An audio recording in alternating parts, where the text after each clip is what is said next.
अपने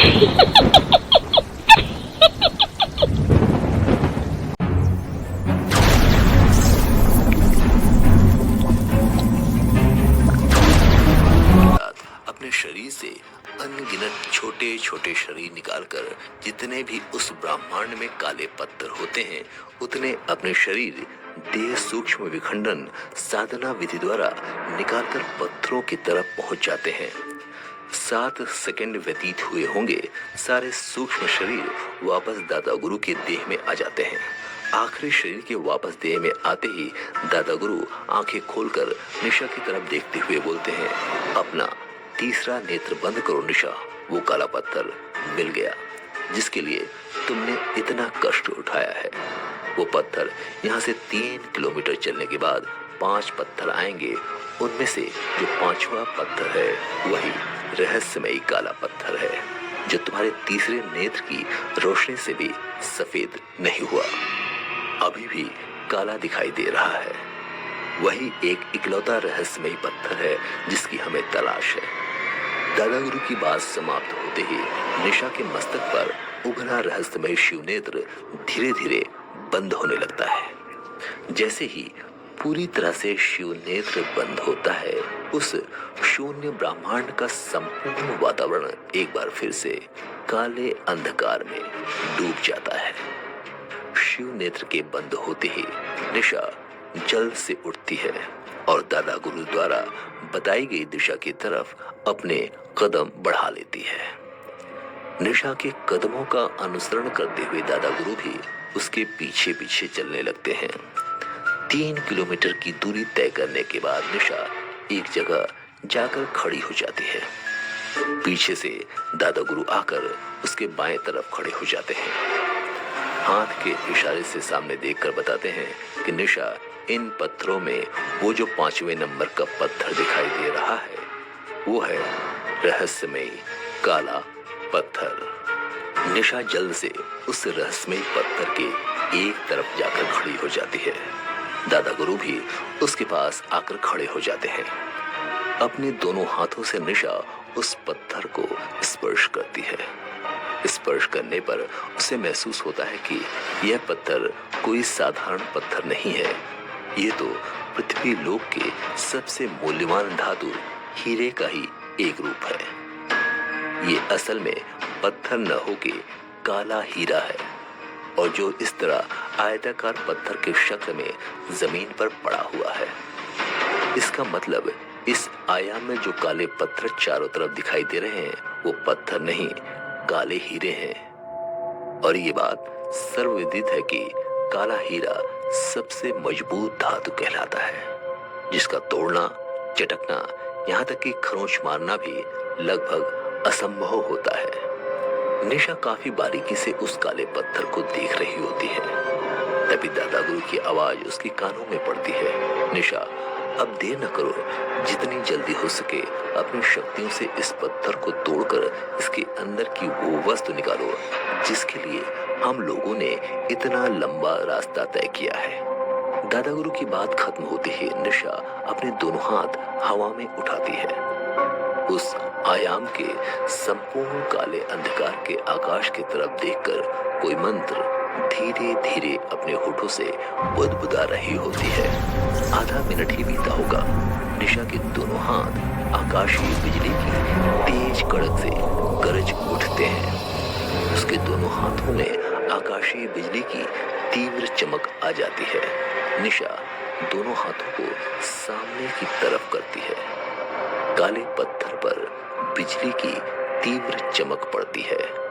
संपूर्ण काला पत्थर बिजली की सफेद रोशनी से चमक उठता है। थोड़ी देर बाद जैसे ही निशा दोनों हाथ हटाती है, पत्थर की तरफ देखकर उसे निराशा महसूस होती है क्योंकि काले पत्थर पर एक सुई की नोक के बराबर भी खरोंच नहीं आई होती।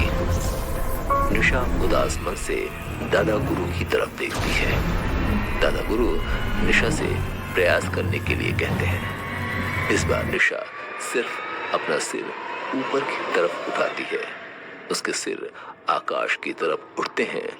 उसके लंबे काले बाल जो जमीन की तरफ लटक रहे होते हैं अपने आप ऊपर आकाश की तरफ उठ जाते हैं और तीव्र वेग में घूमने लगते हैं। घूमते घूमते बालों के बीच हवा का तीव्र वेग पैदा होता है और थोड़ी देर तक निशा का सर घूमने के बाद उसी पत्थर पर आकर गिरता है। ऐसे लगता है जैसे उस संपूर्ण काले पत्थरों की घाटी में तीव्र वेग का तूफान आ गया हो। कुछ समय बाद जैसे ही तूफान शांत होता है, निशा काले पत्थर की तरफ देखती है और देखकर उसे फिर निराशा हाथ लगती है, क्योंकि तूफान के अद्भुत वेग से भी काला पत्थर अपनी जगह से हिला भी नहीं होता, अभी वैसे ही उस जगह पर स्थिर होता है। उसमें कोई भी परिवर्तन नहीं आया होता है। निशा एक बार दादा गुरु की तरफ निराश भाव से देखती है। दादा गुरु निशा के करीब आकर उसके पीठ पर हाथ रखकर उसे सांत्वना देते हैं और कहते हैं, बेटा परेशान न हो, तेरे पास जो शक्तियों का असीमित भंडार है तथा शक्तियों की मालकिन है तू, बस तुझे यही याद नहीं कि तेरी किस शक्ति में कितनी ज्यादा तीव्रता है, इसलिए तुझे याद दिलाना पड़ता है। एक काम कर निशा, अब तू अमोघास्त्र और तड़ितास्त्र दोनों का सम्मिलित प्रयोग करके इस पत्थर पर प्रहार करो। जब दोनों शस्त्र इस पत्थर पर गिरेंगे तो पत्थर टूट जाएगा। जैसे ही दादा गुरु की पूरी बात समाप्त होती है, निशा अपने दोनों हाथ ऊपर उठाकर 3 बार दीर्घ स्वर में प्रणाम का जाप करती है। उसके बाद उसके दोनों नेत्र अर्ध उन्मीलित अवस्था में आ जाते हैं। होठ से उसकी कोई मंत्र का जाप हो रहा होता है। 3 मिनट की अवस्था व्यतीत हुई होगी कि तभी निशा के बाएं तरफ के वातावरण से एक तीव्र वेग में हवा का झोंका आता है और आकर उसके बाएं हाथ पर गोल गोल तीव्र वेग से घूमने लगता है। दाईं तरफ से आकाशीय बिजली तेज गरज और चमक के साथ निशा के दाएं हाथ पर आकर चमकने लगती है।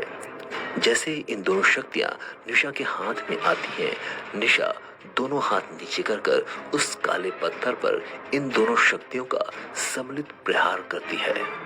वातावरण में एक तीव्र कंपन की अवस्था उत्पन्न हो जाती है, जिसके फलस्वरूप निशा तो अपनी जगह से नहीं हिलती, लेकिन दादा गुरु अपने आप को संभाल कर नहीं रख पाते हैं और वहां से कम 10 कदम दूर लुढ़कते हुए चले जाते हैं। दादा गुरु अपने आप को उठाने की कोशिश करते हैं, लेकिन उठा नहीं पाते, इसलिए जमीन पर पेट के बल लेटकर दोनों हाथ सामने की तरफ जिधर निशा खड़ी होती है उधर जोड़ लेते हैं। पता नहीं कितनी देर तक निशा के इस सम्मिलित अस्त्र का प्रहार उस काले पत्थर पर पड़ता है, लेकिन जब निशा इन शक्तियों को शांत करती है और उस काले पत्थर की तरफ देखती है तो उसे एक बार फिर निराश होना पड़ता है। काले पत्थर में जरा से भी खरोंच तक नहीं आई होती। निशा दादा गुरु की ओर देखती है, लेकिन दादा गुरु को वहां न खड़ा पाकर चौंक जाती है। उसे ये समझते देर नहीं लगती, शायद उसकी इस सम्मिलित शक्ति के प्रहार से कहीं दादा गुरु का कुछ अनिष्ट ना हो गया हो। तेज आवाज में निशा दादा गुरु कहकर बुलाने लगती है। तभी निशा को अपने से 10 कदम दूरी पर दादा गुरु की आवाज सुनाई देती है, बेटा मैं यहाँ हूँ। निशा आवाज की दिशा में देखती है, उसे दादा गुरु उठते दिखाई देते हैं। दादा गुरु निशा के पास आते हैं। निशा दादा गुरु की अवस्था देखकर हैरानी से पूछती है, क्या हुआ आपको, आप कहाँ चले गए थे? इस शक्ति के सम्मिलित प्रहार से वो अपने आप को संभाल नहीं पाए, इसलिए 10 कदम दूर जाकर गिर गए। निशा दौड़ती हुई दादा गुरु के पास आती है और उनके पैर छूकर उनसे माफी मांगती है। दादा गुरु कहते हैं, बेटा मैं तुझसे किसी प्रकार से नाराज नहीं हो सकता। तेरी शक्ति में इतनी जबरदस्त ऊर्जा है कि मैं तो क्या, कोई भी महाशक्तिशाली महाबली हो वो भी गिर जाएगा। निशा अपनी आंखों में आंसू लिए दादा गुरु का ध्यान उस पत्थर की तरफ करती है जिस पर अभी तक एक खरोंच भी नहीं आई होती। पत्थर को वैसा देख दादा गुरु भी थोड़ा उदास हो जाते हैं। उदास भाव से दादा गुरु निशा की तरफ देख ही रहे होते हैं कि उनकी नजर अचानक निशा के गले में पड़े उस अद्भुत धागे पर पड़ती है जो धागा प्रिंस ने निशा को खौलते लावे वाले समुद्र में कूदने से पहले पहनने के लिए दिया था। धागे पर नजर पड़ते ही दादा गुरु निशा से कहते हैं, ये तो वही धागा है ना जो प्रिंस ने तुम्हें पहनने के लिए दिया था। दादा गुरु की बात सुनते ही निशा अपने गले पर हाथ लगाती है और उस अद्भुत धागे को अपने गले में देखकर निशा की आंखों से आंसू टपक पड़ते हैं। धागे को अपने होठों से लगाते हुए निशा बोलती है, दादा गुरु, मेरा पुत्र नहीं रहा, मुझे जिंदा करके उसने खुद अपने जीवन का बलिदान दे दिया, लेकिन मेरे पुत्र की दी हुई ये निशानी तो मेरे पास है, इसे मैं अपने से कभी अलग नहीं करूंगी। दादा गुरु अभी भी धागे की तरफ देख रहे होते हैं। निशा से बोलते हैं, निशा, ये धागा उतार कर मुझे दे। निशा, क्यों दादा गुरु, किस लिए? ये मेरे पुत्र की निशानी है, इसको तो आप मेरे से मत लीजिए। दादा गुरु, निशा मेरी बात समझो, ये रहस्यमयी धागा ही अपने आप में